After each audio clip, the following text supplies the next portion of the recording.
సకల దేవతా స్వరూపుడు శ్రీ షిర్డి సాయినాథ్ మహారాజ్ గారి పాదారవిందాలకు శిరస్సు వంచి నమస్కరించుకుంటూ గతంలో హిందువా మహమ్మదీయుల సాయినాథులు అనేటువంటి విషయాన్ని కొంతవరకు చెప్పుకున్నాం. సాయినాథునికి వివాదాలు కానీ చర్చలు కానీ ఇష్టం అనేది ఉండేది కాదు. ఎప్పుడు కోపంతో ఉన్నా వారెప్పుడు కూడా శాంతంగానే సంయమనంతో ఉండేవారు. ఎల్లప్పుడూ పరిపూర్ణ వేదాంత తత్వాన్ని బోధిస్తుండేవాళ్ళు.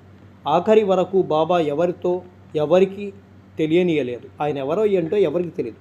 వారు ప్రభువులను భిక్షువులను ఒకే రీతిగా ఆదరించేవాళ్ళు. అందరినీ అంతరంగాల్లో ఉన్నటువంటి రహస్యాల్ని బాబా తెలిపేవారు. అలాంటి రహస్యాల్ని వారి ముందు బయట చెప్పగానే వారు ఆశ్చర్యపడి బాబా యొక్క సర్వజ్ఞతను తెలుసుకునేవారు.